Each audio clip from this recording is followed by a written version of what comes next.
Ben 10 சீரிஸ்ல வர நால் ஜியான்ஸ் Alan X காண்டிமிலியா இவங்கள யாரு பவர்ஃபுல்னு தெரியுமா? பென்டன்ல நமக்கு ஏலன் எக்ஸ் பத்தி தெரிஞ்ச அளவுக்கு கூட மத்த பவர்ஃபுல் உயிரினமான காண்டிமிலியா பத்தியோ நால் ஜியான்ஸோ பத்தியோ அந்த அளவுக்கு தெரியாது. இருந்தாலும் சீரிஸ்ல வந்து சில சீன்ஸ் வச்சு பார்க்கும்போது யாரு பவர்ஃபுல்னு நம்மளால கெஸ் பண்ண முடியும். ஏலன் எக்ஸும் சரி காண்டிமிலியாவும் சரி யூனிவர்ஸ் டைம் டைமென்ஷன்லாம் கடந்து தனியா எங்கேயும் வாழ்ந்துட்டு இருக்கிறவங்க. அதே சமயம் நால் ஜியான்ஸ் ஹையர் டைமென்ஷன்ல உயிர் வாழ்ற உயிரினம் மட்டும் தான் நமக்கு தெரியும். ஆனா இவங்க யூனிவர்ஸ் அண்ட் டைம்க்கு வெளியில வாழ்றாங்களான்னு கேட்டா நமக்கு தெரியல. ஆனா இவங்களோட ஐக்கியூவும் டெக்னாலஜி கெபாசிட்டி வச்சு பார்க்கும்போது கண்டிப்பா இவங்களுக்கு ஏலன் எக்ஸ் பத்தியும் காண்டிமிலியாவும் பத்தியும் தெரிஞ்சிருக்க வாய்ப்பு இருக்கு. இங்க டெக்னாலஜின்னு வந்தா இந்த நால் ஜியான்ஸும் காண்டிமிலியாவும் ரொம்ப பவர்ஃபுல் நமக்கு தெரியுது. ஆனா இவங்க உருவாக்குற டெக்னாலஜியை வச்சு ஏலன் எக்ஸ் கொல்ல முடியுமா என்ன? பென்டன் ஆம்னிவர்ஸோட கடைசி எபிசோட்ல பென் ஸ்கேட்டோட உதவி மூலமா ஏலன் எக்ஸா பார்ஷியல் டிரான்ஸ்ஃபர்மேஷன் ஆகி காண்டிமிலியா கிரியேட் பண்ண எனர்ஜி ஷீல்ட பென் ஈஸியாவே டேமேஜ் பண்ணிருப்பான். இத பார்த்தா காண்டிமிலியாவும் ஆச்சரியப்பட்டிருப்பாங்க. சோ இதுல இருந்து நமக்கு என்ன தெரிய வருதுன்னா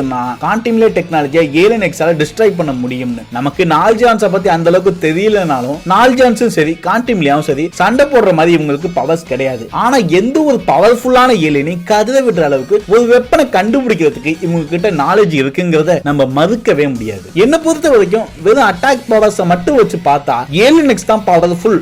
ஆனா டெக்னாலஜி வார்னு வந்தா இங்க கதையே வேற. இத பத்தி நீங்க என்ன நினைக்கிறீங்கன்னு மறக்காம கமெண்ட் செக்ஷன்ல சொல்லுங்க.